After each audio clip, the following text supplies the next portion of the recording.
Assalamualaikum warahmatullahi wabarakatuh. Ya, sekarang kita ke kelompok 34 mau melihat bagaimana eh, outline-nya dibuat ya untuk proyek ini. Oke. Nah, seperti yang nampak di layar, tema yang diangkat adalah hak untuk nyaman, kewajiban untuk menjaga. Kesadaran mahasiswa antropologi angkatan 2025, Universitas Proyek terhadap fasilitas FIP. Oke, silakan Anda buat tersebut. Di sini sudah cukup baik. Jadi mereka berharap untuk bisa mengkaji gitu ya, bisa menonjolkan masalah hak dan kesadaran kewajiban gitu ya. Oke. Tujuan proyek rasa kesadaran, oke.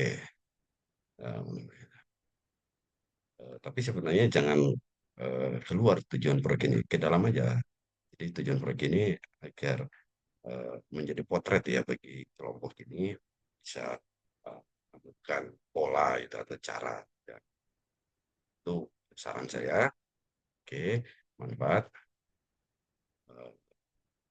Oke, silakan membangun kesadaran bersama, tentunya sikap tanggung jawab sosial. Oke, lebih jauh.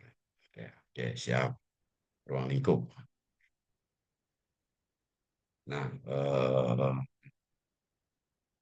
oke, sebentar refleksi. Nah, ini yang agak riskan ini, proyek dilaksanakan selama 1 minggu. Saya pikir jangan dibatasi dulu karena ini masih perencanaan, bisa jadi lebih gitu ya. Oke. Jadi yang Anda batasi apa gitu ya. Jadi tujuan dari ruang lingkup project ini adalah yang Anda kaji tentang apa kenyamanannya atau hak dan kesadarannya ini Anda tetapkan di sini.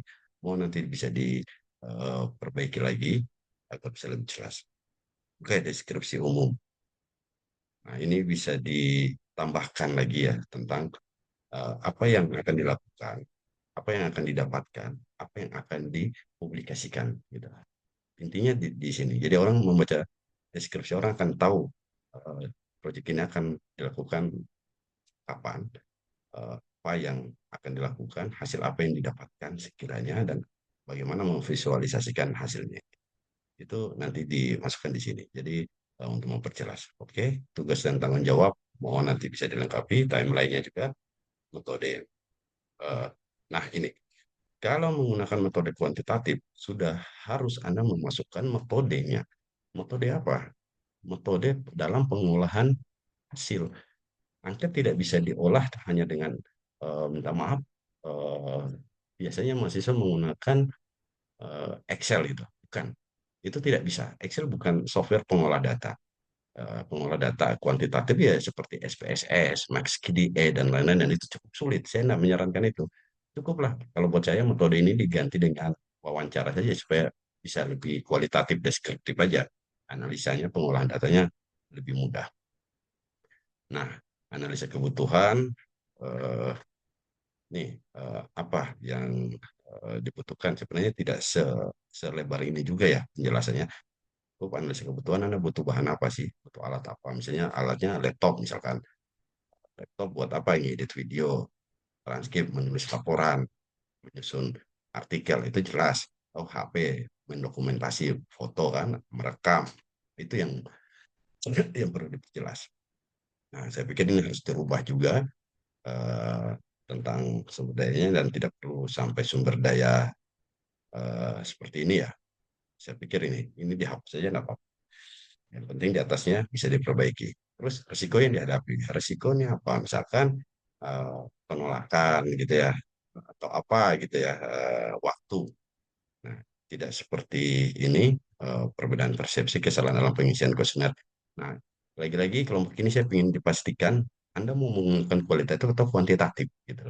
Kalau memang Anda harus menggunakan kuesioner sebagai alat pengumpul data, berarti di atas Anda harus mengganti atau bukan mengganti, menambahkan cara mengolah datanya. Di sini Anda harus menyantumkan itu. Eh, Kalau harus memakai kuesioner gitu ya, harapan saya ini wawancara atau observasi saja, observasi dan wawancara saja, tidak lebih daripada itu. Karena eh, akan semakin sulit.